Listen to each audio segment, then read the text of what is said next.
Guys, I'm so stressed. Okay. Oh my gosh. She's not. So much. She complains about teaching college, and yet this is exactly how our students react when you teach college. You tell them to do like a bare minimum adjustment, and they're like, "What?" They're like, "Oh God! Oh my, you're ruining my life, Mom." What ChatGPT said. Right. It would be like me saying, write 3 essays about 3 topics, and then me being like, pick the line that you're most proud of in this essay, and they'd be like, "Wait a minute, you never said we're going to have to pick a line in the essay." And I'm like, it's just that I feel like I needed more time. I had it. You still have it. Hi guys, welcome. Welcome to Theology on the Rocks, where Christy is losing her mind. I'm losing my mind, but guess what? We have visitors. We have 2 visitors. One of them has a sound machine. That god awful horn. Not me. So you should tell that it's a boy already. You can't. We're super happy here on Theology on the Rocks to have a crossover episode with our good friend Josh Patterson, who is on Rethinking Faith, and also the Emogelicals, which is truly the crossover that we're having today. Ooh. Right. Hey, Josh, what's up? Leo what up? Need to be on the Emogelicals. Jed's going to be super sad. Jed's going to be super sad. We don't know Jed. His sadness means nothing to us. Well, sadness, whenever I miss Emogelicals. You will meet Jed. That's fine. Until then, he's dead. He means nothing. He means nothing. I can only hold so many people's emotional imbalances within my heart at one time, and right now it's all Christy. I'm just so Jed will just have to wait. Fine. We also have a friend of the podcast, Stuart Gibb, who we've been wanting to friend of the podcast, friend of my roommate, Stuart Gibb, who has been someone we've been wanting to bring on for a while. And honestly, if I cosplay as emo, I was emo at one stage. I'm certainly not now, but he has kept the spirit of emo alive in this household. He and Christy went to go see My Chemical Romance not that long ago, which I feel like, even if it's not on our picks, is truly something. It was a great concert of emo-ness. Yeah, it was great. It was fantastic. Even if they're hobbling across the stage with like some sort of prop to get them through. Evanescence was there as well. Evanescence was there, and she was. Amy Lee was fantastic. She was fantastic. It was just always has been. Yeah. Yep. She's no worse. No change. It was a fantastic concert. So we're going to today be talking about a bunch of other things. I actually set this episode up to where we talk about our 3 most influential, what we consider to be emo albums, and what I really meant was songs, because I know the humans that are in this chat. And but she didn't say songs. She said 3 bands. What did I just say? Again, I'm in the classroom right now. I just said that. Rewind the tape. Thanks, what was Christy. that you're saying about PhDs earlier, Christy? That we're lovely and stable humans. I feel fine. If you said right now, change the song that you've picked, I would be fine. And I think this is and Christy knows that this is technically true, that some of us are a little bit better at adapting. Yeah. Christy, people think, I've said this a million times, people think Christy's the chill one, and it is not the truth. It's not me. They'll approach us and they'll be like, "Oh, she's in like florals and pastel, and her hair is, different colors, so she's the chill one." And I'm like, "All right, better an assignment. See how it goes." I would love to watch you test your hypothesis. Report back and let me know how it goes. Joshua, you literally just saw me test my hypothesis. Well, no, I was pretending to be. I was speaking from your perspective, as if somebody came to you based off the story, and then I was being you. I feel Yeah. like I just don't have a Southern accent. I feel like we're gonna rock up to Shame. beer camp this year, and people are gonna immediately just start throwing shit at me. Like not literal, but like they're gonna be like, Christy, right now, go do something, and I'm If gonna be they're like, lucky to have our presence, everyone. Christy. Like, right? I do have Yeah. Yeah. So as an intro, while this is thrilling content, as an intro, 15 minutes of invigorating. Leah's gonna keep us on task today. Thanks, I'm Leah. sorry because I let you Josh, down you so can hard. edit all this at the out, beginning. Josh. You're fine. I let you, Christy, let crap threw Christy straight in the gutter. Shit. I'm still struggling. It's fine. Josh seemed pretty okay with it. Anyway, and you three, by the way, have the same brain spiciness. I'll just say that. So, we are talking today about certain songs that are important. And I did want to ask, it doesn't have to be emo, but what is the best concert that you've ever been to? Like, and again, Christy, I'm going to really throw you for a loop here and make you pick one. And I'm sorry. What was the one? Let's even specify it a little bit more. What was the one that made you feel things? Feel all the things? Collective effervescence. What was most effervescent? I can actually go first. Oh God. I know. I feel me and Stuart both look at Stuart. He's making fun of you. This is the problem with being part of an unofficial With my throuple. light, Joel. He also can make fun of you actively. Look, it's just that I'm still struggling with the 3-song thing that you threw at me earlier, but this I can do. This is Okay. If I'm you go glad that- first, I'm you glad can that think me- longer about the songs as well. I'm glad that me completely making up a question is better than this situation. I mean, thankfully, there's been a significant one, so it fits. But as I have already talked about on the podcast, because it was fairly recent, the Format concert that I went to, which was their like reunion concert after 20 years, I feel like that one made me feel the most. I wouldn't say like I've been to some really fantastic, My Chemical Romance was a fantastic concert, but in terms of like the emotions, and it felt the whole room was just because it was the first time they'd ever performed in 20 years. And the whole place was just like a bunch of hardcore super fans who are like having the best moment, a thing that we didn't think would ever happen again.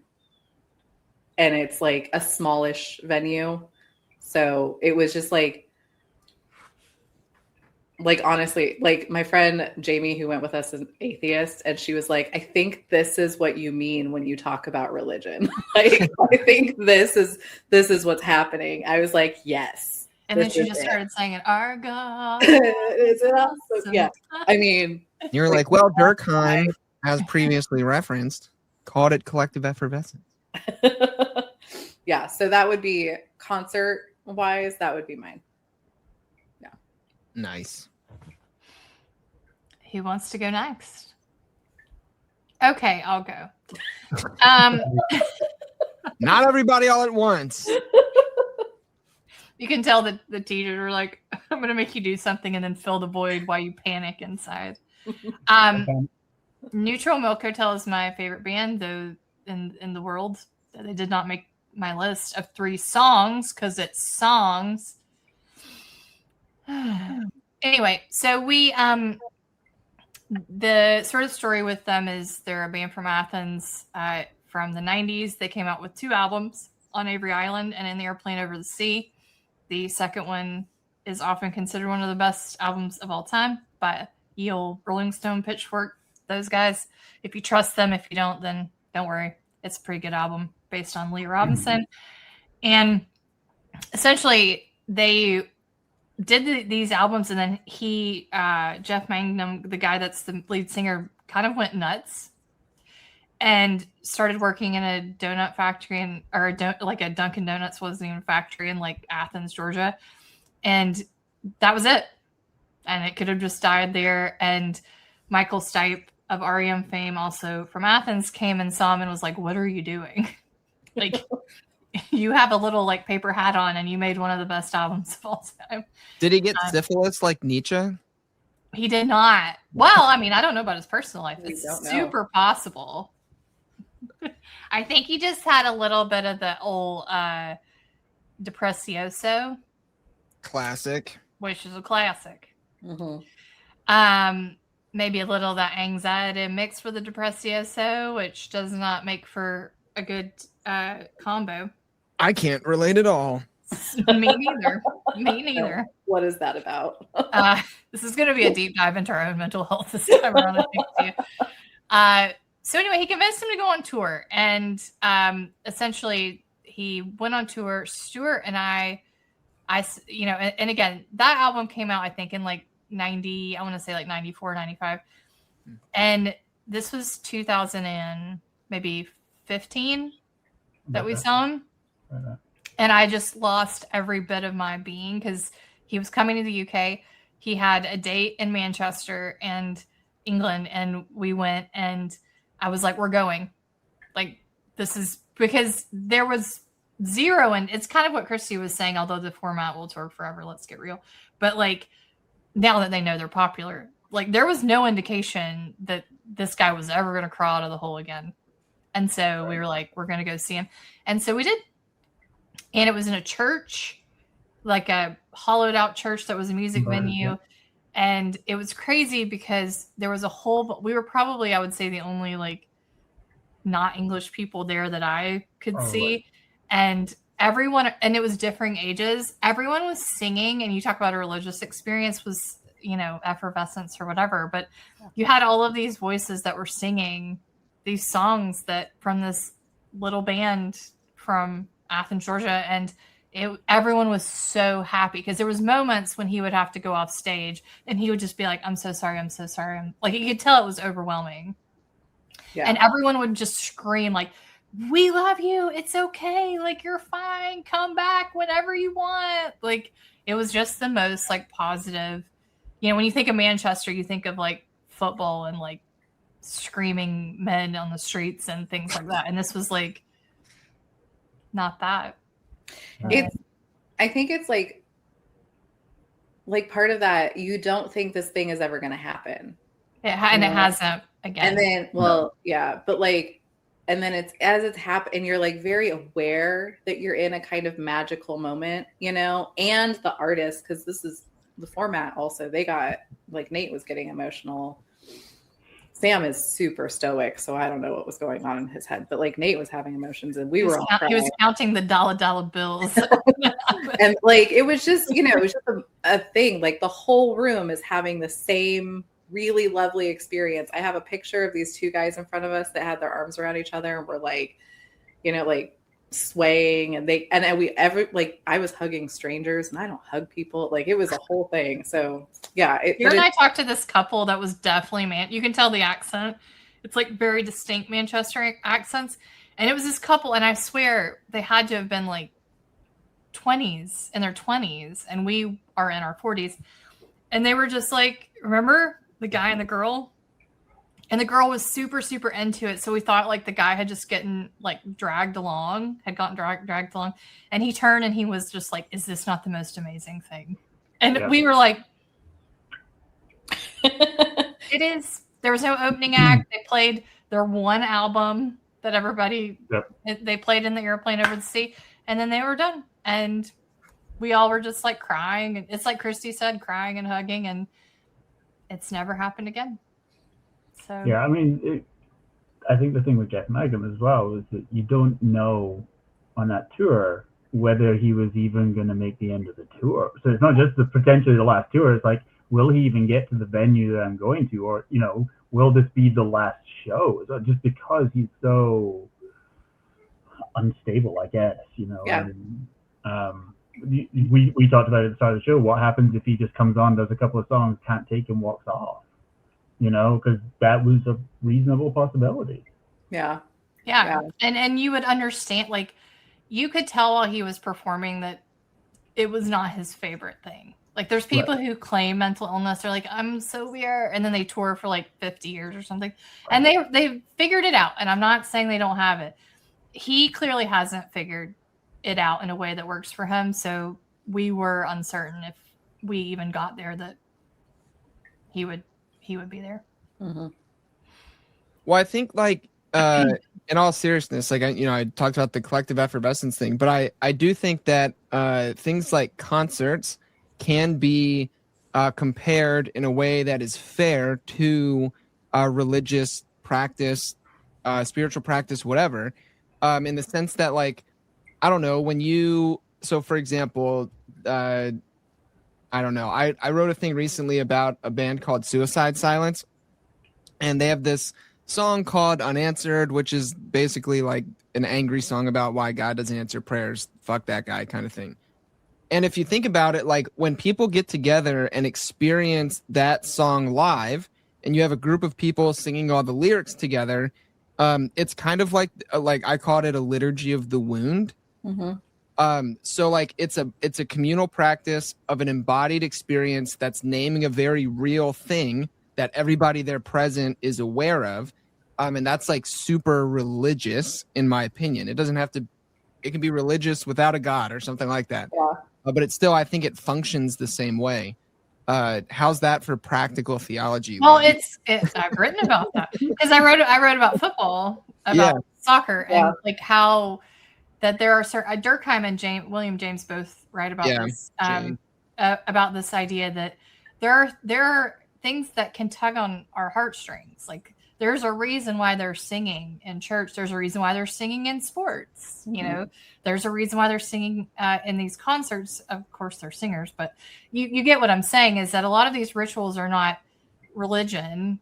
Like, they are the things that that get people feeling things. And so, of course, religion was always going to use that the same way that I say a lot of these social institutions, no Penny. A lot of these institutions were going to use it. You know, why did they have these politicians walk out to music all the time and it gets everybody going, quote unquote? I mean, get the people going. Get the people go. I know. I remember, what is it that old DT always walks out to? The Village People. And I just want to be like, the YMCA. The YMCA. And I want to be like, you know what? I'm just going to let this play out. It's a confession, Leah. It's a confession. I know. I'm like, what do you think is happening here? Like, even if you don't know that it's a super gay anthem, do you think like, what that do you're you saying think something? it is? Yeah. Like, are you just big into, like, your local, like, fitness area? I don't, like, I'm not really sure. Anyway, so yeah, there's a lot of listening or reading Plato's Symposium recently and got super hooked on the whole Eros idea with the whole young man bit in the song. I think you were leaning heavily into that. Our friend Josh has fallen down what we call the philosophy black hole. He is in Plato's. I accused Donald Trump of being a pedophile. That's what I did. He's in Plato's cave, and we don't know if he's going to see the light on the wall or how it's going to go. He did write a Substack, though, which you should check out, and we will link in the podcast. Too late. Already said it. We don't edit. We don't edit this thing. We don't edit. So it's there. But it's about the very thing that he was talking about. But yeah, I think a lot of these, as I wrote about in some of my soccer stuff, it makes total sense that people would use music to get people to feel things. I mean, it's not exclusive. So what are the boy toys? What are y'all's favorite concerts? It's difficult to pick one. Oh Lord. I know. It is, but, like, I mean, I think realistically, when you clarify something that makes you feel something, I think there's a band called Hailstorm that you and I have gone and seen, but I've probably seen a total of like 6 times. I saw them 3 times in 1 year. The first time that I saw them, there was one song in particular, Familiar Taste of Poison, and it was probably the first time that I'd been at a gig, and part of it was venue, atmosphere, and all that kind of thing, but it was the first time that I genuinely got goosebumps. Like at a live show, musician, and they're a fairly loud playing rock band, but this song is far more slowed down, far more stripped back. You know, she's under a spotlight on the stage, and it is just very haunting when you actually like are there with the acoustics and everything like that just set right. And it was just kind of captured. You know, I can't put a finger on the feeling, but I'd never sort of really had the hairs on my arms stand up when I listened to it. Just a live song the same way like that. That's the one that really stands out for making me feel something. You know, there's been plenty of great ones that I can see. But that was, it was almost a little out of body. I almost sort of remember reflecting on myself in the third person kind of thing, you know, because of this feeling that it gave. Yeah. Yeah. About you, Josh? I don't know. I think I went to an Emery concert one time that I really enjoyed. It was in a very small venue with a ton of people packed in. And one of the reasons I like, you know, heavier music, I mean, Emery's not super heavy. There's screamo, but one of the reasons I like it is because the emotion in that kind of music is very difficult to fake. Like you can't get up on stage and half-ass a scream or else it's just not going to be good. And so Emery does that kind of stuff. And so they were they still are my favorite band. It was the first time I ever saw them live. So like there was that kind of excitement with it. But then also just, again, the whole being in a room full of people, singing lyrics to very emotional songs. And I don't know, it like fosters a sense of belonging, which is something that I know most people look for, but that's really important to me. And so being in a space like that was really cool, especially just given the time frame of my life. Like it was right after I left the first church I ever worked at, where I experienced all of the crazy, bad, emotional, spiritual, verbal abuse stuff. Emery was doing a podcast at the time called Bad Christian, which was really helpful. It named a lot of my experiences that I had. And so then going to see them with my gay worship pastor friend, who is the worship pastor at the church I now worked at, was a super cool experience. And I don't know, I just love Emery, so that one comes to mind for me. I think too, it's what we've just all described. I'm guessing because you and I have seen Hailstorm, that it was in a smaller venue at least, and not like none of us said stadiums. That there was something. Yeah, I think that's interesting. Community oriented about what we were doing. Like there was something about. I think that sometimes is a thing with proximity as well. Mm-hmm. Like, you know, if you are able to be closer to that, you feel less like you're just part of a mass and more like it is almost to you, you know, in a way. I think you just feel closer to the emotion that's been delivered to you when you're able to be in closer proximity. Like, you know, I think Christy and Leah have probably also been to King Tut's. You know, you can't even get far away from the stage there. Yeah. Like it's literally this venue is so big you barely get like 8 or 10 rows deep kind of thing. So you are just on top of them. And the stage isn't even raised much, if at all. It's just literally just a fence between the people and the band. And it just feels, I think that going to a venue like that, and it's the reason it's like so popular, is you are just there within the sort of the sphere of emotion that they are giving off. So I think that's a big part of it too. It's maybe the smallest venue I've ever been to. It's tiny. It's crazy, but you go up the steps and it shows all the people who, like Nirvana played there. Like it shows like all of these people who've played. Like most of them played there before they were famous. There was like huge bands like Oasis were world famous and all that kind of thing, but they played there before they got their real big break and stuff like that. It's very famous. Yeah, that's what I saw. The Mountain Goats. Oh. Yeah, but it's the size of like a garage, a mid-level garage. Honestly, yeah. Yeah, that's sweet. I don't know. I like it. It's almost like the quality over quantity thing. Yeah. Like we all know, just because someone can sell out a stadium doesn't mean they're actually good. Popularity doesn't always mean competency. So I think quality and proximity is a good word, Stuart. I like that. Although if I had gone on Taylor Swift's Eras tour like Christy did, I might. Oh, I'm sure that would have been sick. Yeah. You know what though? This is, and I've already said it to people, but like, Although you were quite far away, weren't you? I mean, it was in a football stadium. You know, Yeah. we had good seats. It was a great show. It was a great production. You know, and I said, and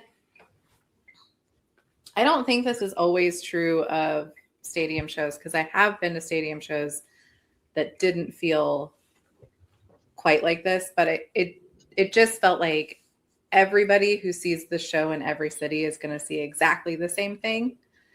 And I don't love that. Like, I want the artist to be present in the city and like to be like, you know, like, I don't know, there's something specific about this show, you know. Yep. I want them to experience it as well. This is, I think that with My Chemical Romance, I mean, it was, again, we were in a football stadium and we were, you know, pretty high up, still good seats. We could see everything. But I do think having the like different opening acts helped, because every city was a different. Yeah, like it felt like there was still something, like we got to see Evanescence and Amy Lee be phenomenal. Right. And like that kind of added to, and I know that Taylor Swift had different opening acts, but not for specific cities. Like there was I think they tweaked up the encore every city a little bit as well when I looked at their previous set lists. So there was just some kind of a disconnect that I had at the Eras tour, but that's also entirely possibly my not being a good enough fan. No, I think you're pointing at something that's very real. I think something like production is not a bad thing. We don't want things to be shit, but it gets to a point where overproduction kind of takes away from the art form itself. Yeah. Which is part of why I still like the kind of like DIY indie people. Yeah, I love the small venues, and like I want to feel like, you know, like there's that shared experience going on. I think too, sometimes there's just a sense that the artist is like tapping into the crowd in a good way. And then like, even if you've seen them a bunch of times, that show somehow becomes more magical. Like Stuart was saying, you know, like there's something about a specific time seeing them that like stands out, you know? Yeah, well, like Emery. Go ahead. I was just going to say that it's all about things being personal to me. That's why the songs that we're going to talk about whole meaning is because we felt they were personal to us, either in circumstance or history or whatever.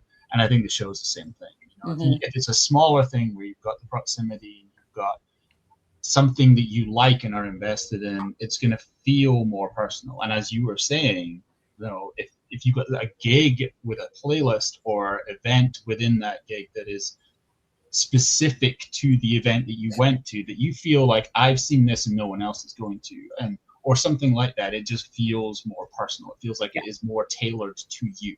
Yeah. That feels like a good segue to Christy's favorite part. Where she cries. What if Christy just started crying on the Emogelicals crossover podcast?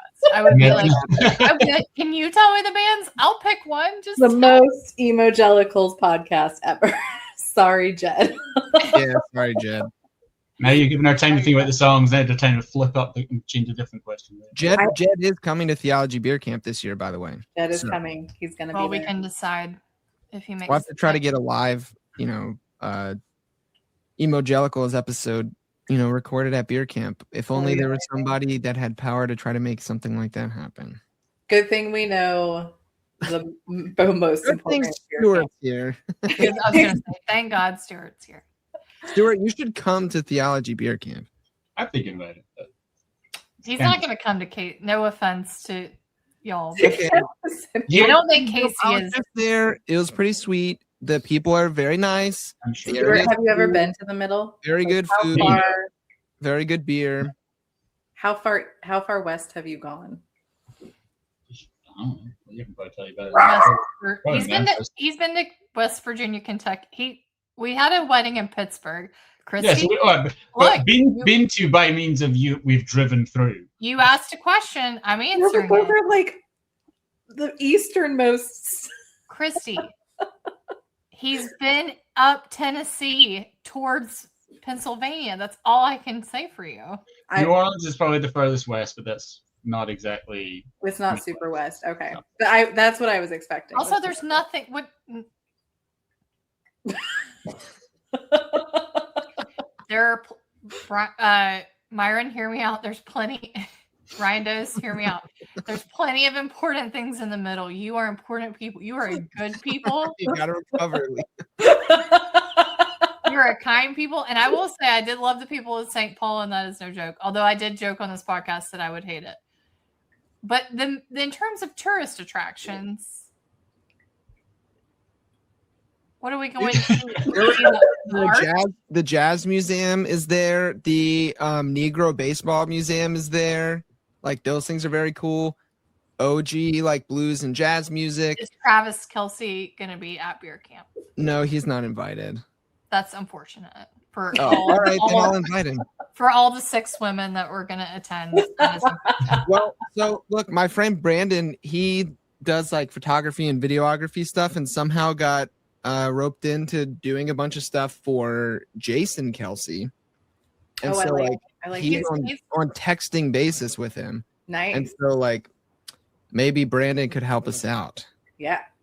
Be like, hey, pull some strings. Say that you have to do a photo shoot in Kansas City. I'll give you the address of the church. Just send them there. And also bring it's a football thing. I don't know. And bring the other brother for help. Yeah, and if Taylor needs to come for emotional support, she can come too. To be fair, in this instance, she can stay at home. I don't really have. This is one of the funny things about artists. If they're that, I don't really know what I'd say to.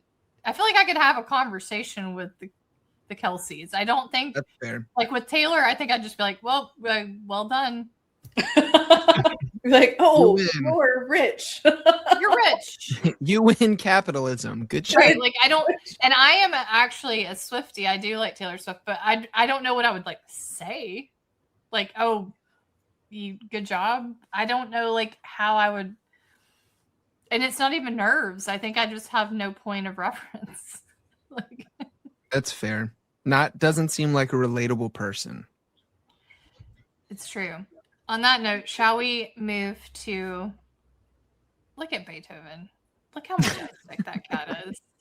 No idea that he is just existing, being so beautiful, much like me. Christy's still looking at things on her phone. It's fine. I'm sorry. I'm narrowing it down. I don't know. I'll just throw myself on the steps of the church for you. I have nothing else. It was bands. Well, we could just go in like a circle. So like do a song next, and that way it gives Christy more time to. Yeah, that was the plan. Yeah. Even though Josh, you really seem to recover far quicker than my friend, which we can discuss that the difficulty of this assignment at the end of this. Okay, I can go first if you like. Christy, you sure you don't want to go? Please don't make me go first. Okay. So I've discovered because I've never been on Emogelicals because I've never been invited. So this is my first go of talking about things. Josh, you want to repeat that? No, didn't think so. Silence from the peanut gallery. So I realized that in my earlier years and in like the early 2000s, I was very big into kind of the indie screamo, emo, what we called hardcore scene, booked a lot of shows back in the day and all that. I realized that as I was looking through these songs, I don't really listen to that much anymore. Like some of the stuff is like, I guess, traveled. Like I feel like a lot of Stewart's bands have traveled with him. And I feel like those bands kind of stayed there. And I realized that most of the bands that I consider to be like emotionally destroying of me happened in I would say seminary onwards, which was like 2007 to now. So the first band that I'm going to bring up is a band that I actually saw at King Tut's for the first time in Glasgow. Glasgow is a big music city, which is great. and they are the Mountain Goats, as I pointed to my t-shirt. The song is called This Year. And again, I'm going to make a playlist for Spotify because I think that will be fun of all of these songs so that our listeners can hear. This song I started listening to in seminary, so I knew about it before that. And it should be known that I was like probably the most reluctant seminary student of all time. I didn't want to be there. I had applied to go to Georgia to do psych. I didn't want to do religion, but I had a professor who pushed me into it. Glad he did, but I hated most of it. And so this song comes out in the middle of my seminary career, and essentially the lyrics are, "I'm going to make it through this year if it kills me." And I played it on repeat, and it goes through all of this. It's someone who's being forced to grow up. And at periodic times throughout, the singer basically says, I'm going to make it, this is terrible. Everything fucking sucks, which is funny because it was about seminary, but I'm going to make it through this year if it kills me is like the refrain over and over again. And because I do like a flare of religion, at the end it says, there'll be dancing and feasting in Jerusalem next year. So there is a reference to the what's it called, Christy? It's like every 50 years. The Jubilee. The Jubilee, yeah. So in Judaism, there's a Jubilee every 50 years, which is basically a reset. It's like a reset button for everybody. So it's supposed to be like once in a lifetime. And like the slaves are freed. The land goes back to people, like whatever.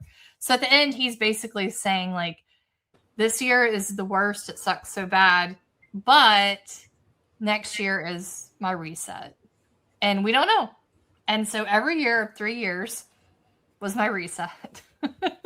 And so that's kind of the hopefulness at the end of it. So that is, but it is a very kind of emo song. It's pop. I mean, it's not poppier, but it's definitely more rock, I would say.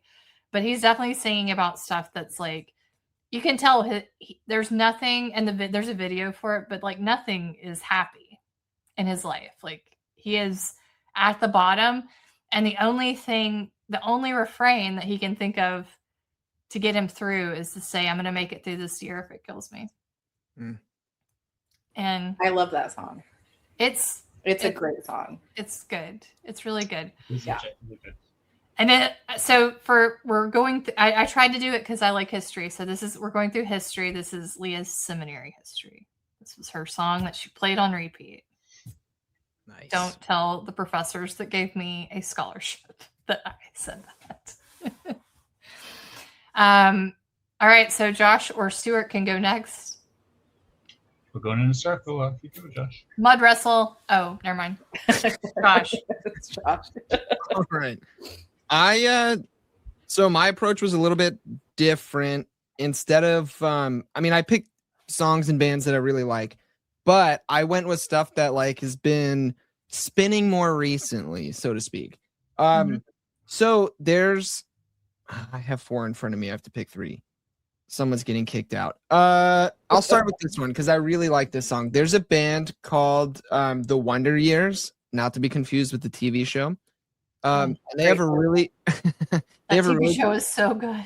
The show and the band, both excellent. Would recommend both. But they have a song that I love called Cigarettes and Saints. And it's kind of it's a sad song. They are emo after all. And it's a song lamenting the death of a friend who died from what appears to be some kind of overdose or opioid addiction.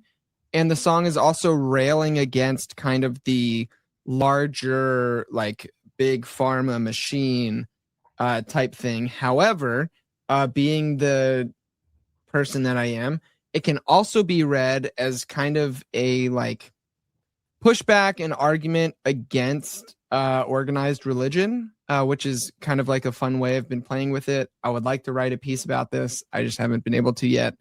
But also there's like a whole, within the world of like radical theology, there's a whole like radical bent to this song that I pick up on. Specifically, there's a line that I love where he's singing about his friend, and he says, "I'm sure there ain't a heaven, but that don't mean I don't like to picture you there. I bet you're bumming cigarettes off Saints, and I'm sure you're still singing, but I bet you're still just a bit out of key, that crooked smile pushing words through your teeth." And so like there's this like, I don't know, that's the radical aspect for me, where it's like this recognition like, oh yeah, probably God's not real, but also I know you're in heaven, like, bumming cigs off Saints, which is pretty cool. So I really like that song.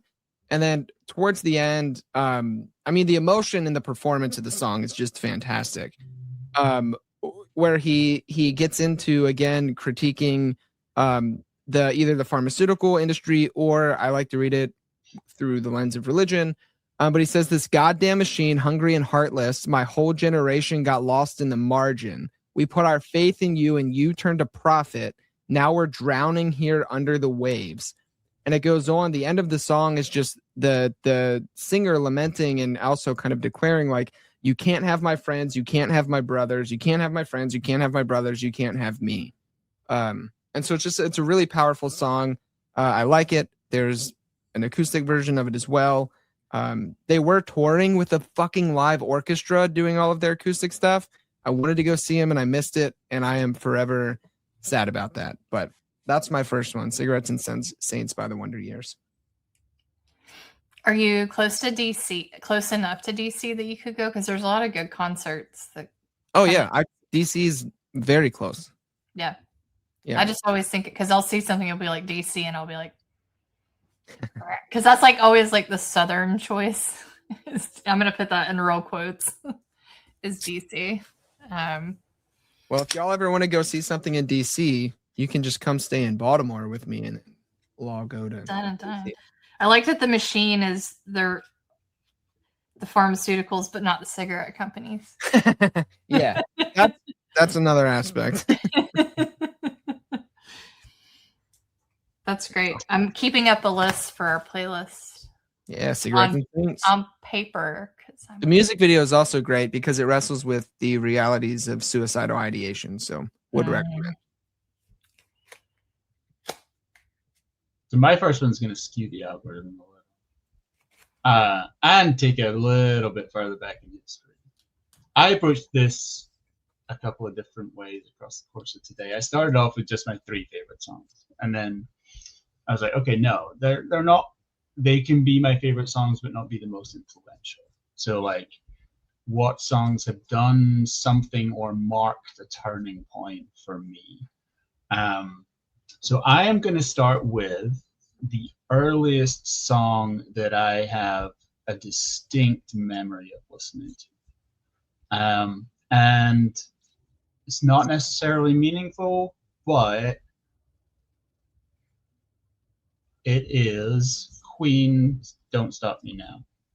Because I have just this, I have vivid memories from my childhood, a lot of which come from photographs and things. I don't always have distinct memories of events, interactions, stuff like that. But I have a distinct memory of me and my little brother dancing around the living room, singing the song.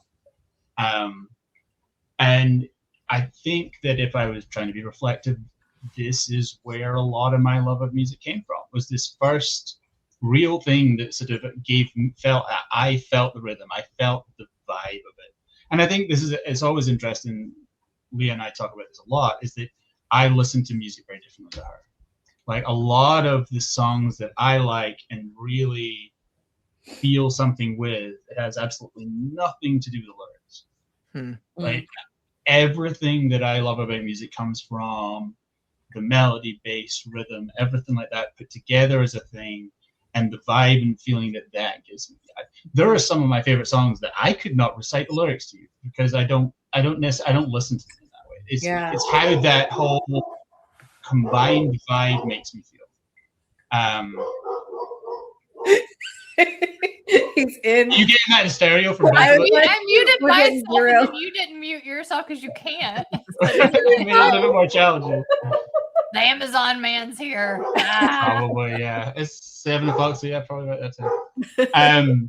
I'll be right back, friends. Yeah. So I think that's why I picked that song. It is like it far predates me. It's from 1979, I think, give or take. But you know, I mean, my mom and dad introduced me to a lot of great stuff when I was younger. I still have a great soft spot for Queen, for Meatloaf, for Dire Straits, all that sort of stuff that they used to listen to. But particularly when it comes to rock, when it comes to emo, alternative stuff, I trace a lot of that back to songs like this that I was introduced to when I could barely walk. Yeah. Honestly, Stuart, I feel like the reason you and I have such similar musical taste is probably because we were raised on the like same, like, because I didn't listen to any contemporary music. I grew up listening to like music from the 60s and 70s. Right. And it was mostly like, you know, like the kind of like real 60s, 70s rock stuff, you know, and stuff that I guess they would have considered alternative. Right. Time, I guess, you know? Yeah. And so yeah, my taste has been formed entirely by that, you know? Yeah, I think so. I think I took a roundabout route to come back to it. Like, I think that a lot of my stuff and in my kind of like early to through middle type school years was a lot of generic pop stuff. You know, I wasn't really caring about that kind of stuff. But I came back to that sort of more genre later, I think, because I had a root in it. Mm-hmm. Yeah.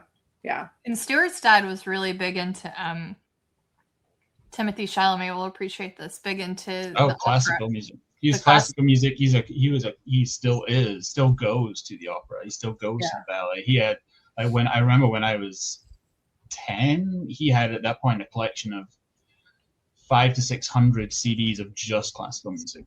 Wow, that's amazing. Yeah, that's very cool. I think because I love hearing about how people either like connect lyrically or musically or like prioritize one or the other. I love like hearing people talk about that. And I feel like that background and the classical stuff is like very evident in the music you listen to now. Yeah. Yeah, I think so. Yeah. Yeah, because we'll listen to, because my parents listened to we were listening to like Bob Dylan and I will say Southern rock, but listen to what they just said. And we'll watch something I think we did last night and I'll say, okay, so what do you think about that? And he'll be like, that was good. Right. And I'll be like, right, exactly. What do you mean by good? Or there will be times that I play like something that is slightly more emo or more hardcore kind of thing, and it's a music that I just love listening to. Yeah. But I've never paid attention to the lyrics until she's sitting there going,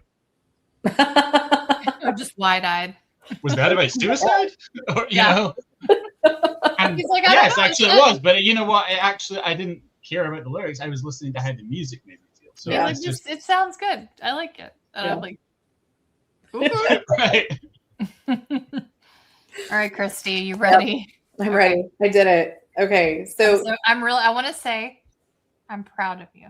Thank you. Okay. I appreciate it. Let's wait till after to judge that.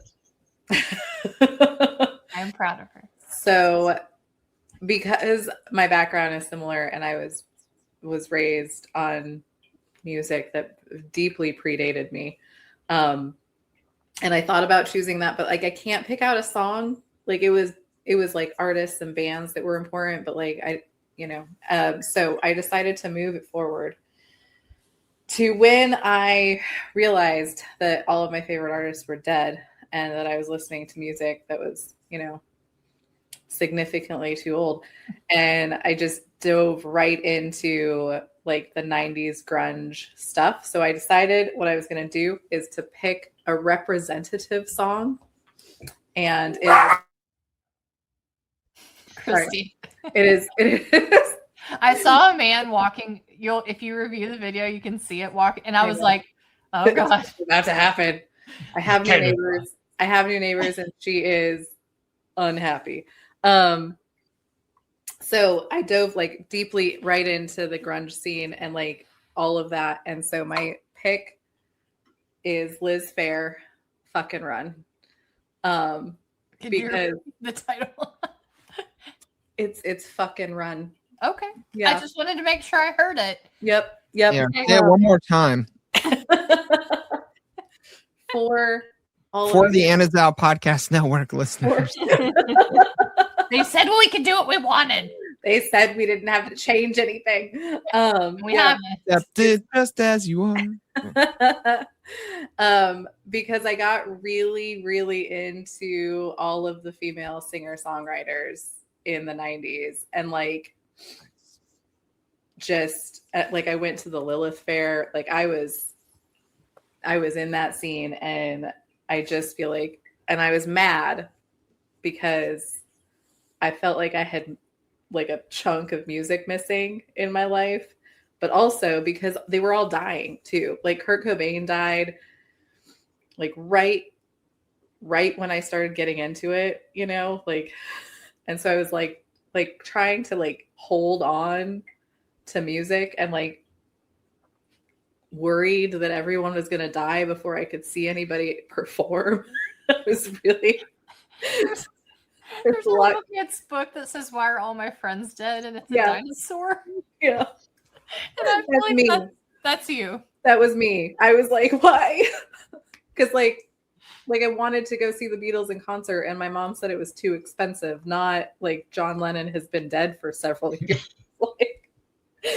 So Liz Phair, I feel like it's just a good representation of the mood I was in high school. That was my stage there. It's a great song.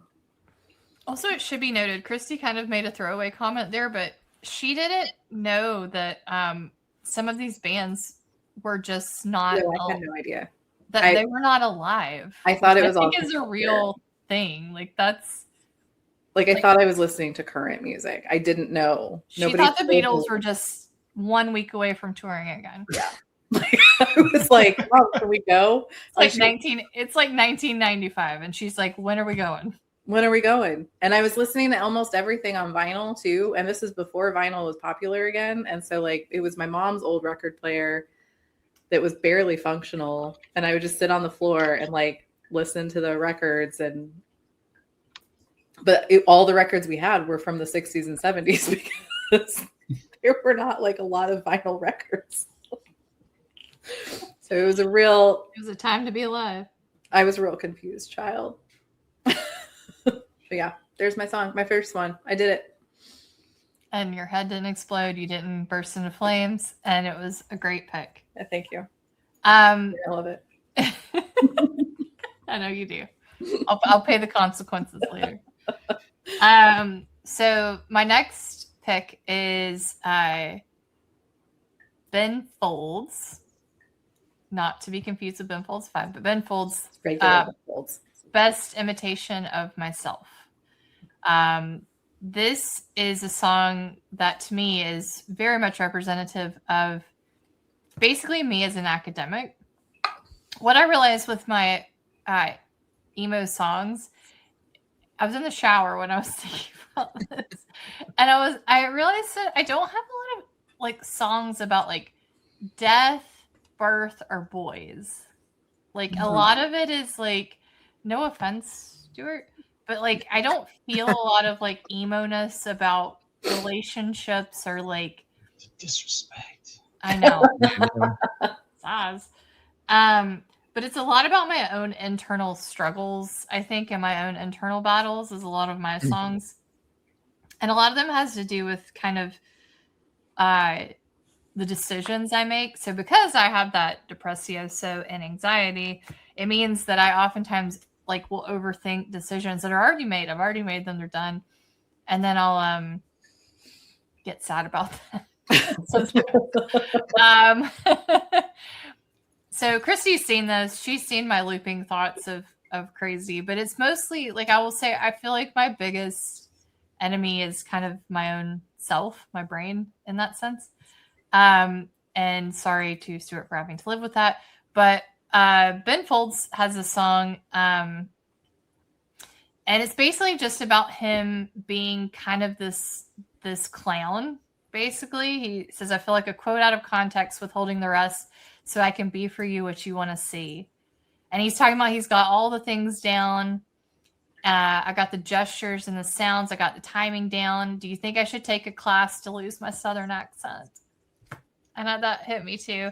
But it's also just about like, you know, it feels a lot of the times when I am doing academics is that I'm performing. I'm doing this shtick. Do I look the way I'm supposed to look? Do I, you know, sound how I'm supposed to sound and all of this sort of thing? And I think especially when I was at Edinburgh, I felt this way a lot. I played this song a lot because it was just so prim and proper. We were in these ancient buildings, and at one stage I was head of department in charge of all of these very important spoken people.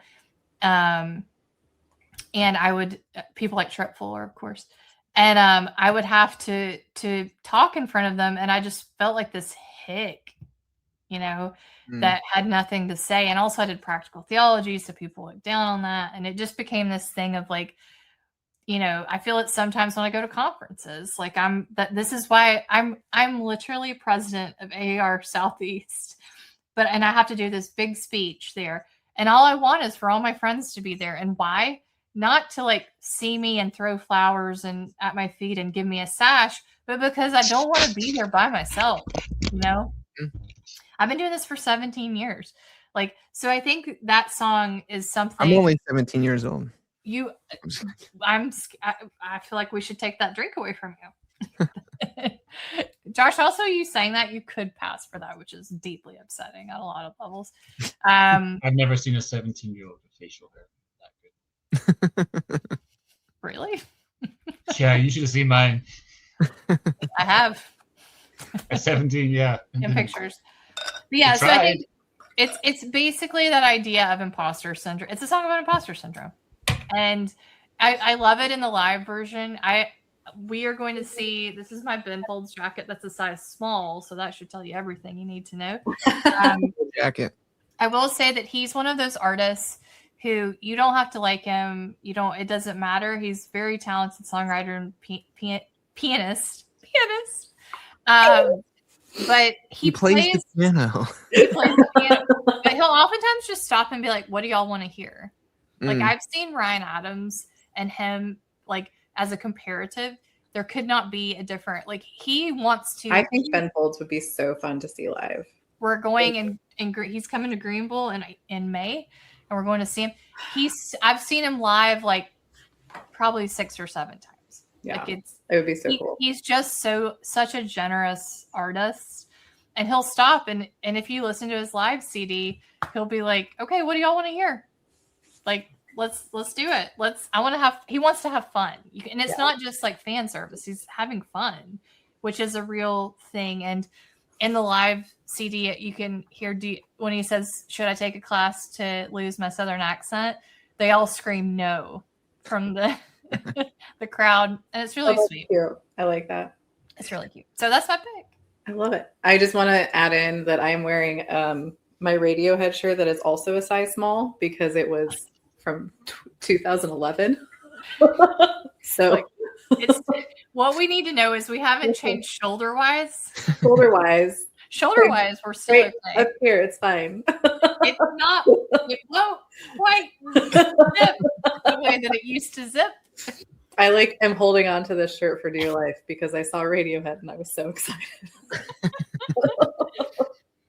All right. This is my Rhea Ripley shirt. Ooh. I know you sent us. Do you know who that is?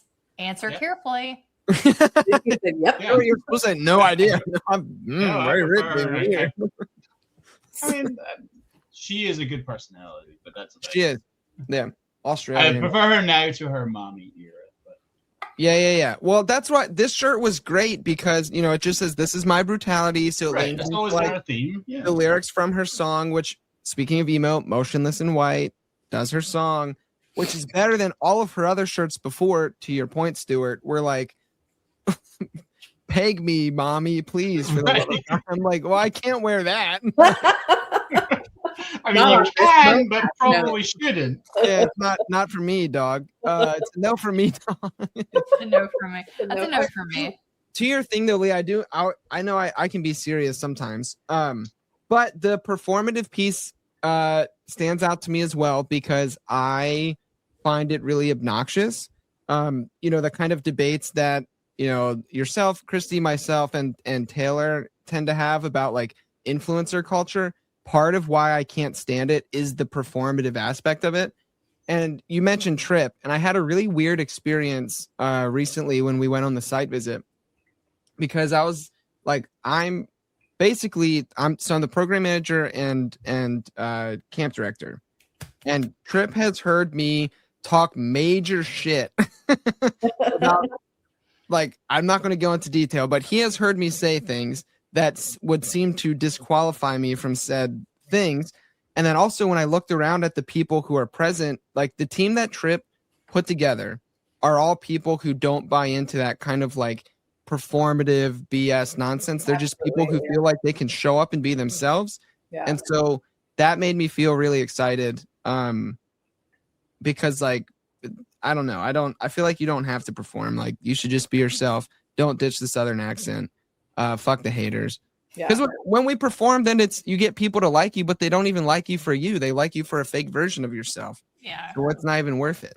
Well, it's always interesting, and I agree. And thank you, Josh. And I agree. I think that Christy and I go from beer camp to big AAR, and totally different game. It's a month apart, so it is a month apart. And we rock up, and I'm like, oh. Now I will say, and Trip didn't get to experience it because I joke, but I was only like his boss for like a month. But again, we always joke about that. No, you were Trip Fuller's boss. Make that the title. But we're gonna hold that. I was Trip Fuller's boss. I'm gonna hold that space that it was for a month. But I did always try to kind of. I was myself and in that space, and it's a space that doesn't allow it. It's not allow, but doesn't encourage you to be like that. Mm-hmm. Christy's kind of seen that too. And even with AR Southeast, I still kind of try to bring that energy. But because I don't have the credentials that I had when I was at Edinburgh, it doesn't go as far anymore in terms of that sort of influence of just having some fun. Like we've done the stuff. Like Christy and I both have presented. We can do the stuff. But like, also finding the time to just stop doing the stuff. Yeah. And just chill out a little bit. Yeah. And we all know everyone here is smart. Like you don't have to prove that. But yeah, so I do think that is something that beer camp does. And then that's sometimes why the flip side of that though is also a thing, which is, Christy and I'll show up sometimes and we're like, wait a minute, why aren't we talking about this topic? like why is that person on stage? We're very smart. Not Kelly Brown Douglas. No. Not who I'm talking about. But like other people would be like, I'd be like, yeah. Are we too fun? Maybe we should be jerks again. But this is the game. But that's how they get you is they say, oh, well, if you act too silly or fun, you get relegated to this other position, and neither of those are desirable. So I can see why people really like attempt to be one or the other. The influencer thing I don't get because it seems so hard. It like seems so much investment in a thing that you just actively hate. Yeah. And then your entire life is revolved around an algorithm telling you what you have to do. So you don't even get to actually be yourself. You're just playing a character, and which I get. Like I know there's people who it's how they feed their families, etc. But it seems miserable. Yeah, and most 100%. Of the time you're chasing what the algorithm is. Yes, like, exactly. It's very rare. It's so rare that you get anyone that is setting a trend. Everyone is trying to follow that, but also be the first to follow that. Because if you're like the 150th, then you don't make it. You missed it. Yeah, you missed the bus.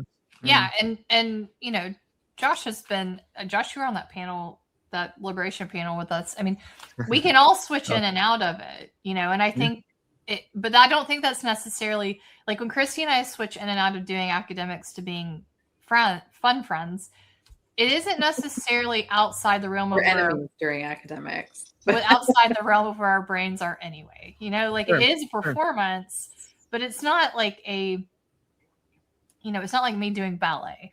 Yeah. Like, I'm not strapping on the shoes being like, watch me crash and burn, like. Although I will say our performance that the three of us plus Ryan Doe's pulled off was rather good. It was fantastic. Leah metaphorically undressed me on stage whilst Christy wrecked me with a chair, and Literally. Ryan picked me up and carried me. That part was not an act. That actually happened. Also, I was high off my hat. No, which is so funny.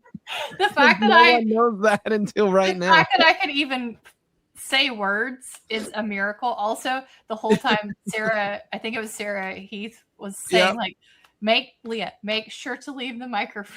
And in my head, it was like, wee. She was like, it's really important that you. It was funny because I think leave that microphone, and I was like, okay. Leah wasn't there when we were practicing, but like a lot of people just kept being like, do it now, do it like, or you won't do it later. And it's like, I have been performing for years. It's fine. She did. You didn't see it, but because we got taken down because we copyrighted WWE. Classic. they somehow found our video somehow. They felt it was too close. But Christy really like. We joke about it because I was supposed on drugs, supposed to make a face to Josh that Christy was coming, except my face probably just was a constant face. I was on drugs. So for flying, y'all, not just in general. But I just sort of always had this like look of like this. So she comes up and just whacks the crap out of him. It was good. It was delightful. It was fun. Okay, Josh. Yeah, Josh, you're up. Second song. All right, I'm gonna go with a song by a band called Lorna Shore, who that's not emo, they're death metal. But they have a really great, it's a 3-part song. It's called Pain Remains. So when it's, all together, it's like 20 some minutes. But in part 1, the end of this, the song itself is beautiful as a death metal song can be, I guess. But like the end, there's this beautiful bit where he says, "A wrinkle in time, take what is left of my life. Before you go, show me what it's like to finally know the face behind the silhouette in this world I made to be infinite. But within the expanse, I finally see a world without you isn't meant for me." And then he goes on to scream, where do you go when I close my eyes? What do you see looking back at me, et cetera, et cetera. But it's like watching that song get performed live always gives me goosebumps. Like I've never seen them live, like personally, but watching them like YouTube live or whatever. And it's like one of those reels that gets shared almost to the point where it's obnoxious, where it's like, death metal can't make you feel anything. And then it's just like Will doing that bit and people like bawling.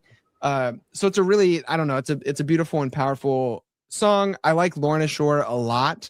Their new album is fantastic. I think Will has grown in maturity as a songwriter. And I think it's really reflective in his most recent album, based off when he wrote lyrics for this. But yeah, so Lorna Shore, Pain Remains. If you're putting it on the playlist, Leah, it's just 1.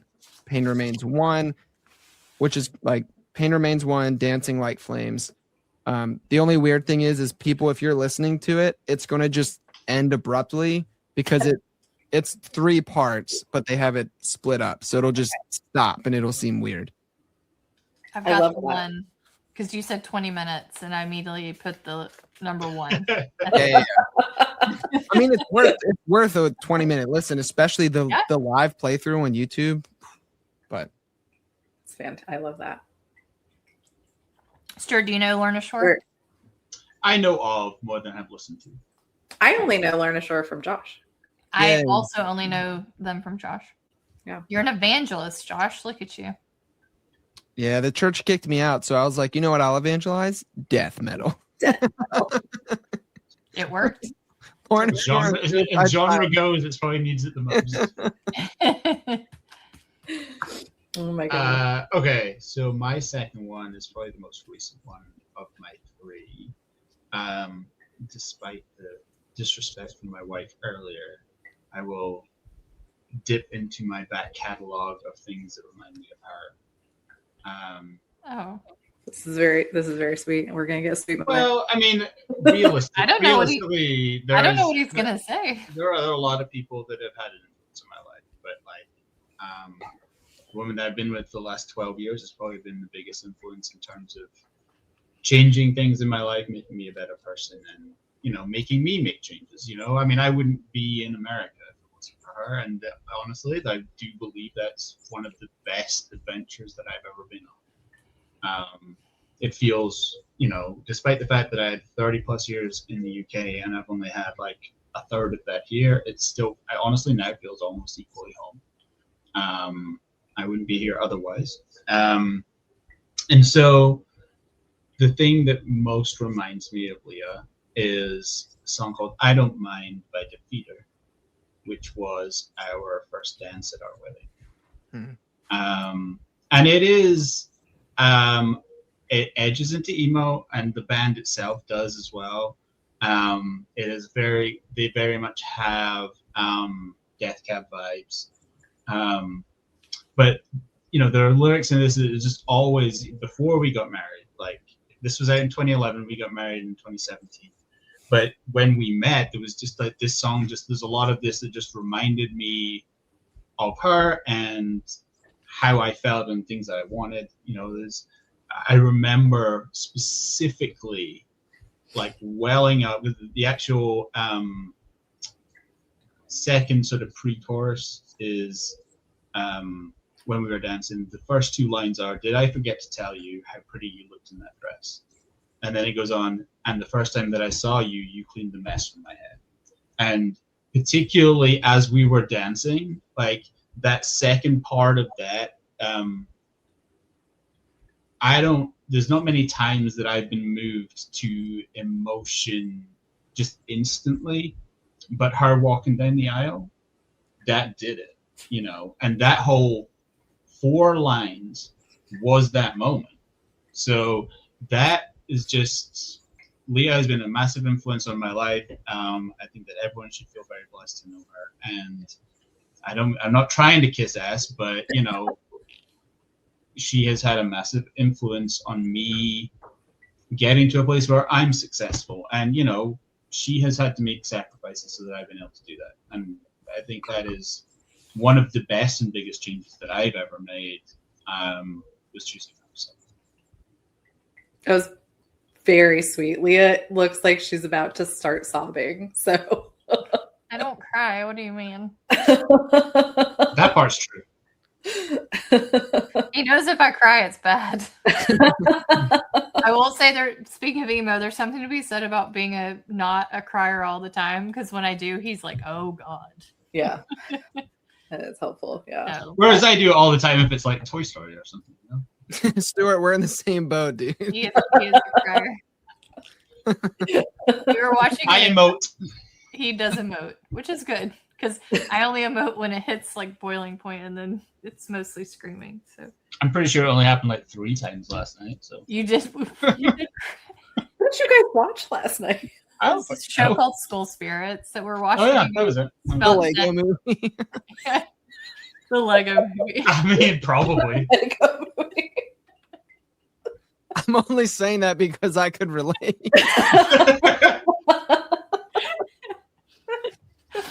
I like that the criers in this podcast are the 2 guys. This is good.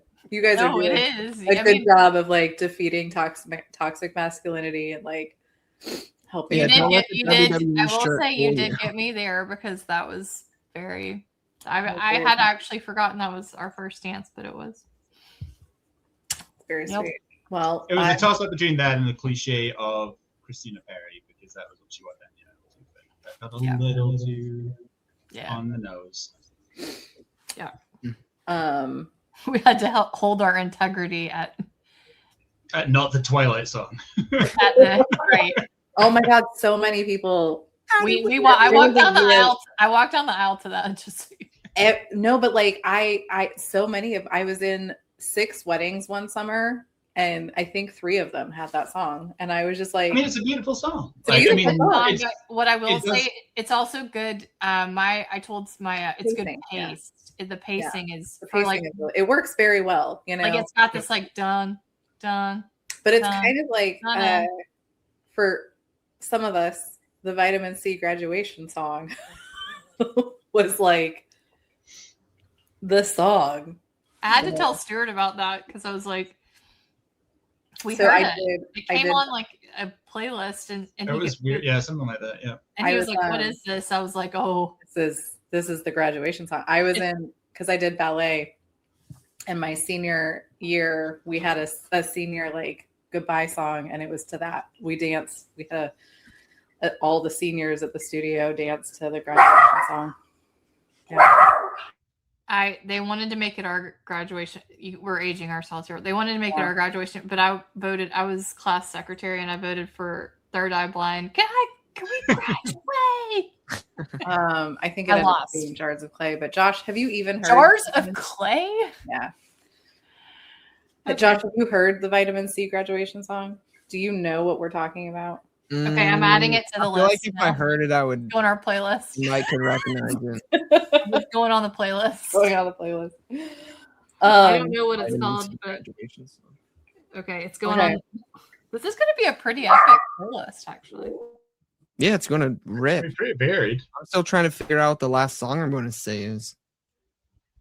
Oh, you got time. Christy's probably still thinking. So that's true. I have Christy and Leah in front of me. It's my turn. Penny is upset about it, but it's my turn. As we were talking about, I always really I love the music aspect of music. I like the musicality of it. I don't know how else to say that. But like, I would say now I think I probably lean more towards the lyrics. But that was like a development, and I remember it happening in college when I started like on my own,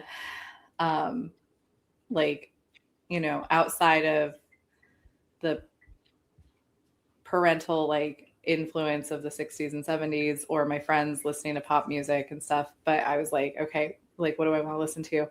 And getting more into like what the lyrics were and being able to think about them. And so my second song, again, representative of this time in my life, is by A Fine Frenzy, and it's called Near to You. It's also like the most opposite from my first song, but also this is when I started my thing where I dedicate songs specifically to ex-boyfriends. And so this was my song for my ex-college boyfriend, whose name is not real. Yeah. Mm-hmm. It really is not real. It was it's where nicknames go to die. Nicknames go to die. It's but it's like whenever like I'm getting over somebody, I like pick a song and I play that, and like that's how I deal with it. And this one was the one that I did. So every time I hear it, I think about that experience. Remember when we used to call it? Well, no, some of you may. We could call the radio stations and get them to dedicate songs, and it was funny because we were stuck in the house at like 15 or whatever, and there would just be, because it was local radio, and we'd all have our little boom boxes, and we'd just be like dedicating like very passive aggressive and aggressive songs, or like early days when like in college we had Strawberry Wine. Oh my god, we had Instant Messenger, and you would put like emo lyrics as your like away message, and it was always like really pointed, like, or like you know what you did. They'd be like, I'm so sad and upset, because it was always emo lyrics that you'd post on there. And then like early days of Facebook, it was just a lot of song lyrics. Like all of my Facebook memories from like the early time period is just like random song lyrics. Mine, I looked the other day at my memories. It was like 20 years ago, and it just said, because it used to be, it would say Leah Robinson, and we would put is. Yes. It just said Leah Robinson is Tom Waits. But like, no, nothing else. No context. Yeah. It's so funny because it's just like out of context, random bits of songs, you know, but anyway, but A Fine Frenzy also, her music was like a lot of the like lyrical stuff. And then I started getting more into the emo, like, cause there was like a crossover of like the emo stuff that was still more musically driven. And then the lyric heavy stuff. And it was like people were like constantly confused about what I wanted to listen to. It was like, are you crying right now? Or are you ready to go to a punk rock show? Like, not both. Always both. Yeah. I mean, I think that was with those. Well, you were fishing for people to ask if you were okay. Always. Although I don't know what Tom Waits is supposed to say about what I was. I'm not okay. I don't know. I don't. My Chemical Romance. Are you super into like an old man right now? Like, what is your problem? We posted a lot of format lyrics, and like format lyrics out of context make no sense. And so it's a good time. Those are my favorite memories. I'm transcribing these I'm going back and forth between these song lyrics, and I have the interviews. I'm transcribing interviews right now. And so I'm trying not to click on those interviews. Transcribe this entire conversation and it's in your book, and you're like, oh, I don't know how I got there. Why am I suddenly singing? Why is the graduation song in here? This chapter about. Also, it's like as soon as I look at like the where it's paused, I'm like, oh, we think we're sad. We don't know. Oh yeah, I know that song. I know it's called Vitamin, but well, no, her artist was Vitamin C. Oh, then she had like a kind of orangish color hair. Got it. I know that song. And then I don't remember what the actual title of that song was, but we all just called it. If we now, we are now. Yep, nailed it. That should be your guys' intro music. Not our 80s spy thriller that most of the time we forget. I know. Till like halfway through. But wait. Which, by the way, I was going to say our drink was picked by Josh Patterson, and the only thing Christy texted me was shameful bridge beer. Shameful beer. So what are you doing? Stuart has a Truly, which is shameful for Stuart. Yes. Yeah. Yes, Truly scrumptious. I have a White Claw, which is a White Claw. I was gonna say, honestly, if I was wanting to go really shameful, I would have gone White Claw. But okay, Mr. Defeater, let's talk about the wedding. You're backsliding. My tears are retreating into. I built up my credit that I could burn it back out again. Mm-hmm. They're going back into my eyeballs. I have a problem. I don't have a problem. My shameful beer would be this one. A Bud Light. But when I was at the store yesterday, a 30 rack was $10. Is it because y'all? It comes with a Ravenhead on it. So. Is it because y'all fucked up the Max Crosby train? Yeah, it's for a lot of reasons. It's for all of the. Which, by the way, Stuart and then the other cans definitely are not from right now. It just Stuart's a Baltimore Ravens fan, so you have to take him to a game. Oh, all right. I'm drinking a Corona because that's the most shameful beer I could think of. Nice. Corona's good. I was gonna say rude. But my actual shameful beer is Coors Light. Like that's when I feel the most trashy. Is when I'm drinking Colorado. It's the most shameful beer is Keystone Light. Oh yeah, Key Light is. Yeah. I have sunk to the bottom of the barrel. I am in the trenches, and yet it was all still in our houses. I can't believe you're saying that, Christy. You've lived in Scotland. No, Stella Artois. Stella Artois. That's what are you talking about? No. Okay, it's considered fancy here, but what was it nicknamed in Scotland? Wife beater. Yeah. Oh, Jesus Christ. It was called Wife Beater.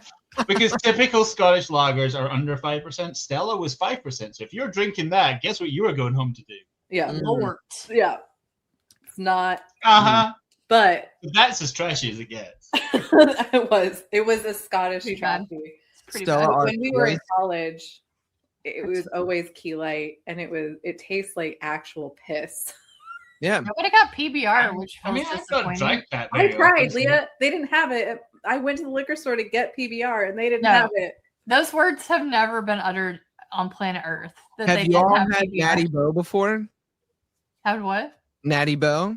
Yes. That's a local Baltimore thing that like all frat bros drink. It's also garbage. Also garbage. I don't. That's There's a a good one. lot of garbage beer, let's be honest. There's a lot of garbage beer. That's true. Corona's not terrible. I wanted a PBR because I like PBR because I. Have you ever done spear and a beer with PBR? All right. How do we feel about dill pickles? Oh, I don't like them. Okay, well then you won't like this. But the idea is you get so PBR is common to do this. I do it with other light beers. But you get your light beer, pour it in a glass, but first you put a dill pickle spear in the glass, pour the light beer, and it's a rather enjoyable experience. And then when you're done, you have a little snack. No, I hate that. Your slight Southern accent came out when you said deal. Deal pickle. Deal pickle. That's a Baltimore thing, I guess. I don't know. Okay. Okay, I guess it's me. It's your third song. Right.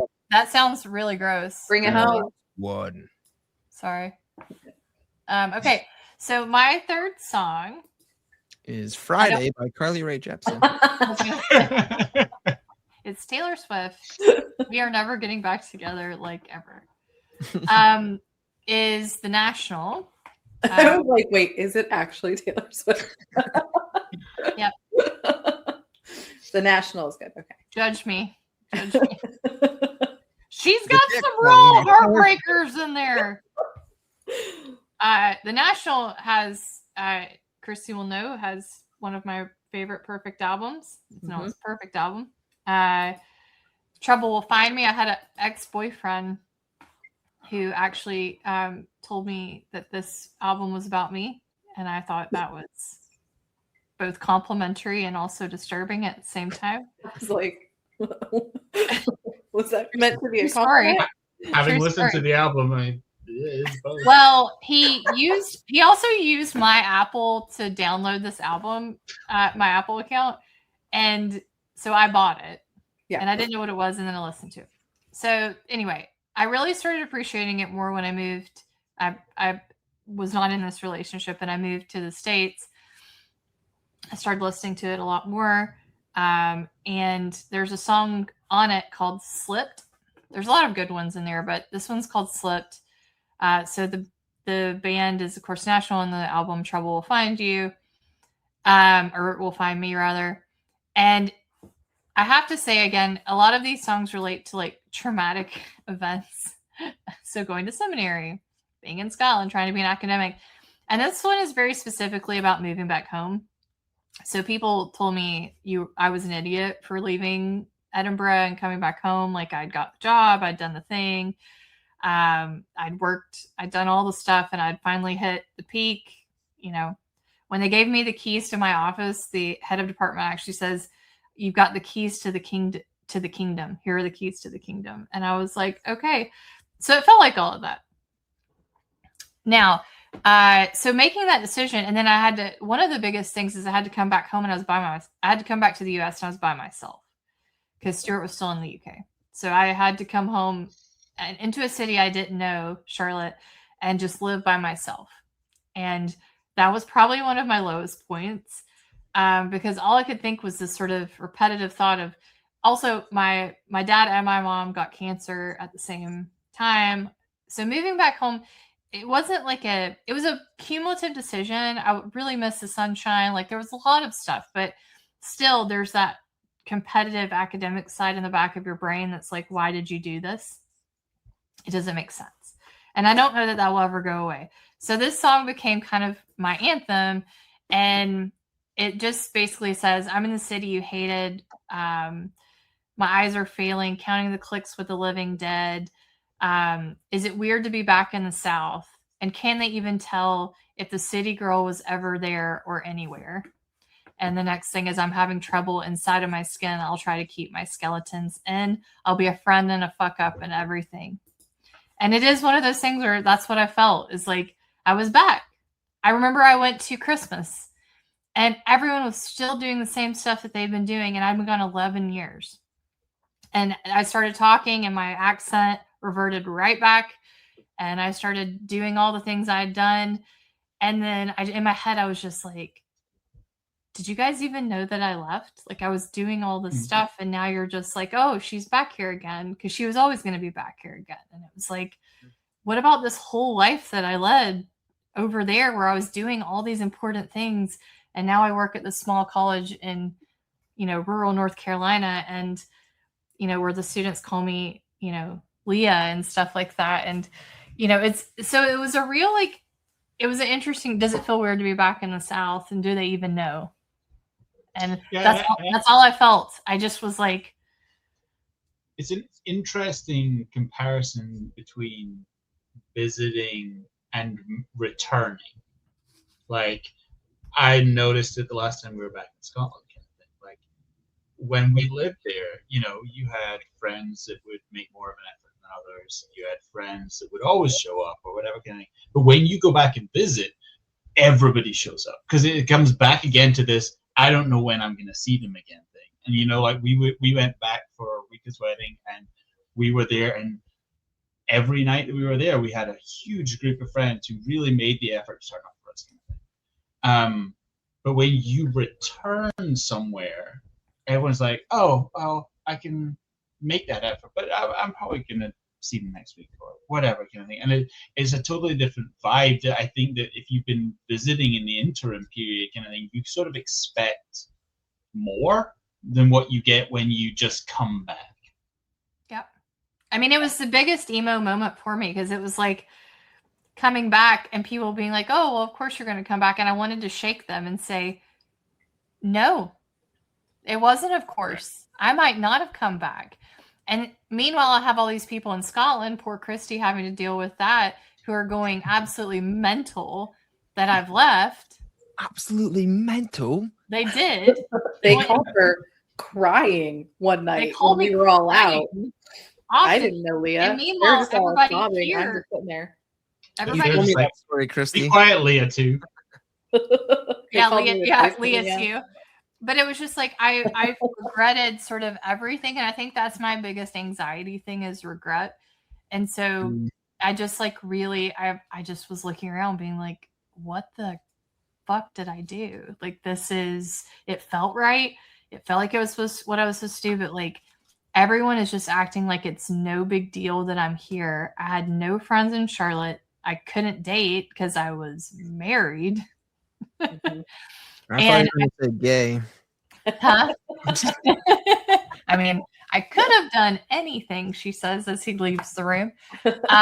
And he wouldn't know. But I didn't. So it just was like a really, like, we were 5 hours apart. It was super sort of depressing time. And I just wanted to just start screaming from the rooftops. I didn't have to come back to this place. And I did. And Terry Pratchett has a great quote that it's coming back to a place is not the same as never leaving it. Yeah. And I found that, and I hung it on my wall, and I had to look at it because I was like, because I'm not the same person that I was when I was singing I'm gonna make it through this year if it kills me. I'm a much different person, but to come back, it felt, what it felt like? It felt like I was that person again. It felt like I had reverted back to that. Yeah. As though those years didn't even matter. And now I'm better, but I have moments. And it's nice that Stuart's in America now, because, I would have had to run off with Travis Kelce or somebody, and he would have been really mad because he's a Baltimore fan. Yeah, Lamar Jackson, way better choice. Yeah. I just don't like Travis Kelce. I know. He actually wouldn't be my choice. I just know that Stuart really doesn't like him. Him or Ryan Gosling. Which would you choose, Stuart? Choose for what? I was to run off with someone. For death? An imaginary person. Which one of the two do you hate? Can I have 2 bullets? Oh my god. Theology on the Rocks got the title. We do not actually murdering anyone on this podcast. All right, Josh, you're up. All right. I was having a hard time deciding, but I'm going to go with an Emery song, and I'm going to go with one that I've always really liked. Also one that I had a cool like live experience with. So this song, I was at the Emery concert that I mentioned earlier, and they like during the set, they're like, "Hey, is there anybody here who is fairly confident that they could do what we do? Like, would you like to come on stage?" So they invited this girl came on stage, and they're like, "What song do you want to do?" And she said, "In Shallow Seas We Sail," which is the song I'm choosing. And Toby and Devin kind of go back and forth as the two. It's actually wild. They're both classically trained vocalists, and they're in a fucking screamo band. But they're like, "Do you want to do Toby's part or Devin's part?" So I forget which one she picked, but she picked one of them. And then they just played that song with her doing it, and she fucking killed it. That's So, awesome. So all glad. right, good on her. I was so stressed for a minute. Oh yeah, no, she crushed it. Like But that so girl at I've always liked the song. It's on the album by the same title, "In Shallow Seas We Sail." They did a live version of this album where they moved it from its original position to the very last song on the album and kind of reimagined the song. It's my favorite rendition of it. You can't get it on Spotify though. You have to have a like fucking, what are they called? A record, which I have downstairs. What are they? I was trying to remember. This is not going to help my playlist. This one Bud Light, the only beer that I have only consumed during beer He's consumed. lost it. gone He's through my out head. of it. Not the 4 others. Yeah. So I'll just say I've always loved this song. I will read some of the lyrics, but I'm not going to provide any more personal commentary. So like, I don't know. It's great. Let's see. Yeah, so I like this part. It's two people going back and forth, so it's going to be confusing me reading them. I will try to differentiate. But so there's a bit where he says, "Your hands were warm, now they're," and it stops. "Your hands are warm on my face, now they're cold and pushing me away, slowly away, colder than ice, and they are slowly pushing me away, pushing me away, pushing me away, blah, blah, blah, blah." And then the kind of the verse 3, he says, "Ships don't sink if they have wind in their sails, but if that wind fails, is there hope for me?" And then what really gets me every time, always has, is the final verse. He says, "Now I am drowning. You are the storm." So I'm going back and forth between people again.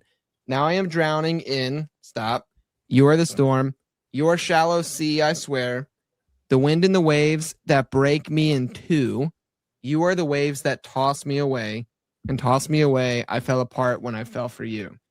And so it's a really great song. And Toby and Devin are really great together because they're singing those lines kind of in unison.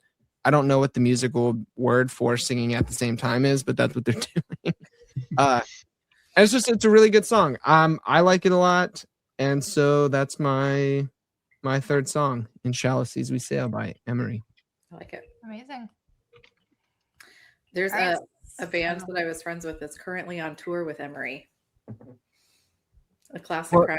Oh, fuck yeah, right on. Cool. Yeah. So I keep getting posts about it, and I'm like, every time I'm like, deep roots in those old indie rockers. I'm like, oh Dude, my they're god, great. Emery. Every time I'm like, oh man, I loved Emery. deep roots. She puts. They did an EP with Hawthorne Heights where like they did 4 songs, and the version of "Saying Sorry" on that EP is top class, high quality. Nice. And a band that I didn't mention, or person I didn't mention, was Youngblood. Youngblood killing it. His song "Zombie," 10 out of 10, and also his cover of "Changes" by Ozzy Osbourne or Black Sabbath, fucking rad. Both of them are also on repeat, and no further personal commentary will be on. No further notes. I have a very unsurprising crush on Youngblood as well. So it's reasonable. It is the least surprises no one. But yeah. Get that man a low cut tank top ASAP. I don't know that he often wears much clothing. Anyways. Well, He's mostly not. You know what? That'll do too, I think. Fine. And he did Zombie with the Smashing Pumpkins as well, which was really good. Yeah, he's Billy Corgan. very talented. Billy Corgan is an insane vocal. Billy Corgan. Like incredibly unique. Like he's probably in my top 5 favorite vocalists of that genre. Like Fuck yeah. Yeah. Some of my favorites are definitely a lot more mainstream. Like Chris Cornell, I still think is my number 1 favorite indie alternative rock vocalist of all time. Yeah. But Serge Tankian is like probably the best. Like in terms of actual variety of what he can achieve, you know, going from everything from screaming to singing with a Philharmonic orchestra to like his range is incredible. Like Chris Cornell is probably still my favorite I've seen in real time. David Draymond is amazing as well, actually, to be fair, from Disturbed.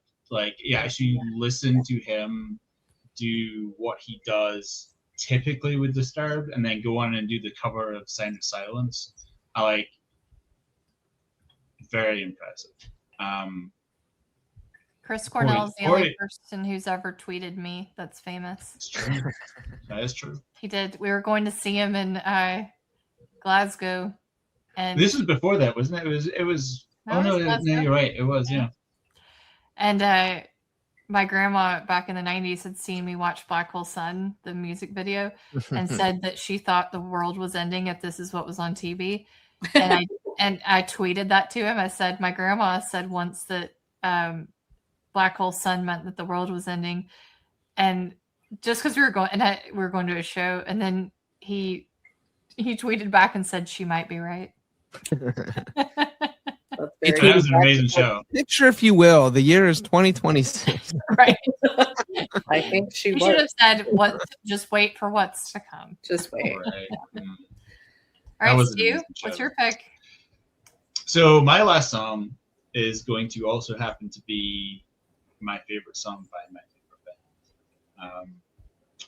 I think this has got a lot of meaning for me, predominantly because I've had checkered history of mental health, particularly specifically depression and stuff like that. I've always been someone that dwells a lot in past and what I've done and what people think of that and how that changes my opinion of myself. And this song came out in 2006, which was probably in the vicinity. I don't remember the exact dates and stuff, but it was in the vicinity of one of my sort of lower points in my life. A lot of shit was going on, a lot of stuff that really, honestly, in the grand scheme of things, wasn't huge, but compounded on me at the right time that had a massive effect on me. And this song is called But Tonight We Dance by Rise Against. It also is the first tattoo that I ever got. The song in and of itself is quite simple. It is quite short. It is under 3 minutes long. But it talks, if you want to generalize it, is very much about living in the moment. It is very much about tomorrow might suck. You might have had a shitty past, but tonight we dance. And, so like the start of the song is very much like lyrics like, I've traveled in darkness, what seems like days. I crawl from these sinkholes, collapsed under the weight. I know not your sorrow, but I know my own. So stay and dance with me tonight. And then towards the later, it is, tomorrow we'll sweat and toil. Our hands will quiver, caked with soil. Tomorrow we'll give it one last chance, but tonight we dance.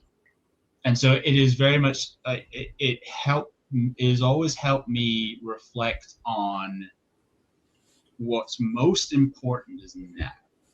Like, there's a whole lot of shit you can worry about that is coming down the line, Hell, like if you are afraid of your own mortality, that is something to be afraid of. But you know what?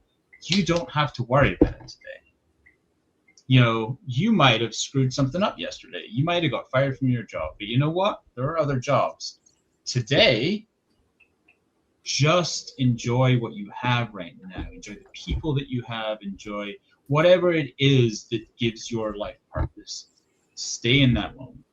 And I think that going through a period where I was just dwelling in particularly the recent, but generally the past, and it was dragging me down to a point where I didn't want to get out of bed. I didn't want to go to work. You know, I didn't. Specifically, this started. I just woke up one day. I was due to go to work. I was just like, no, I'm just gonna stay in bed. I had no desire to see people, to see anything, and it took a lot to snap out of that. I recognized that everyone has different triggers, but mental health is important. And I think that if anyone listening is going through all that sort of stuff, I would highly encourage trying therapy, because there's so much to be said for it. It doesn't have to be. I think a lot of people have a problem with therapy because they think that someone is going to listen to them and then tell them what to do. But you know what can be therapeutic sometimes? It's just literally having a neutral void to throw shit into. Yeah. You know, Yeah. to just say all of those thoughts that are spiraling in your brain, that this person thinks this of me, person thinks that of me, I did this, I did that. Throw it out there vocally, and when you say it, think about how it sounds. Because a lot of the time, sometimes just reflecting on it externally is a whole lot more therapeutic than churning it around with multiple other thoughts in your brain. And I think that in that period of my life when I was going through that, and I was not opening up to anyone, this helped me just focus on, okay, this has happened. It doesn't mean your life is shit, your life is over, that it should be over, anything like that. It's like you can still have an awful future ahead, an awful past behind, and still now is good. Now is important. And who you are and everything about that, whether you are a massive circle of friends and family or whether you have none, now is still important, and you can make a difference to yourself and to your own well-being now. This has always just been something, and that is why I got it, because it is, you know, if I have a bad day, I can look in the mirror and I can see, you know, just dance tonight. That is the entire message of that. Yeah. This is the most I've heard Stuart talk in a while, and I think part of that is because, but I think all joking aside, I think it's the power of music. Like I think that it gets you excited to talk about it. And I will say, when I first saw Stuart's tattoo, which was fairly quick into our relationship, is that I thought, please elaborate. No, I'm just kidding. I thought he really liked to dance, which is not necessarily. We have to get us. Well, it's also your Instagram handle, and I remember the first time I saw that, I was just like, what is happening? It threw me. Well, also because the BUTT are together. Yeah, well, it was like, what is it, button, or is it? And then it was like, no, but tonight, and then I was like, does Stuart like to dance? That's what I thought too. I was like, oh. And it was confusing because that was in a way I like the obscurity of that as well, because it's also I will say that as it is, I've seen Rise Against twice, maybe 3 times now. They never played a song. It is not never a single. It is they never play it on tour. It doesn't matter how deep into their B-sides they go. They have never. I've looked through Setlist FM. I've never seen them play this. Wow. Did you have an idea of why they don't do that? No, but I mean, keep in mind that like as soon as you get up to like 4 or 5 albums, you're up to like 40 or 50 songs. At that I know. point. Like it's like the chances of playing every song that is just an album track are so small, realistically. That would make most of my musical ambitions if I could see them play that live. But like, I'm also just content with the fact that the song means something to me. I don't need it live. Like, it isn't the most complex, diverse musical or vocal arrangement. It is not like something like one of these songs that you're like, oh my god, like through the speakers I feel everything about the song that I need to see this live to get it real. It's this uniquely for me is one that was very lyric driven, that was very specific to me in that reason. And to me, it is not one that I feel like I have to see live. It is not something that I feel I need to experience. It would be amazing, but it is not the be all and end all, because it means enough in its current form. Yeah, that's very cool though. I love like the songs that are connected to recovering or like helping us get out of, because I think music can do so much for us emotionally, and like 100%. it can really be a way of processing emotions and I mean, you hear about it all the time, like people saying like this music saved my life, you know, this music changed my life, etc. And I think that it's a great thing to keep in mind. Like, what is the song that does that for you? So yeah. Well, speaking of Christy, It's not, but I'm gonna give you my third song. Okay, again, in terms of my like musical journey, this is again a kind of representative song, and I'm not picking the format in part because I already talked about them as a concert, but I think because they just kicked you out of the fan club. I know it is also impossible for me to pick one of their songs. I love too many, but when I was in seminary, so we've moved into my seminary time, I was living in Denver, and I had, like in college, I had been in like little, I guess, local punk scenes, you know, like I was friends with a lot of people who were in bands and stuff, but like not anything that was like actually doing any like touring. I mean, they were playing. They were trying. They're trying. Like, it was like, you knew like they're your friends and you're going to go support them, but you're like, this is going to end when college ends, you know? And so when I got into seminary and I was in Denver, and Denver has a pretty good music scene. And I started actually getting like into that. And we would go to the tiny little venues and stuff. So I saw this band at one of those tiny venues first, and I didn't know who they were.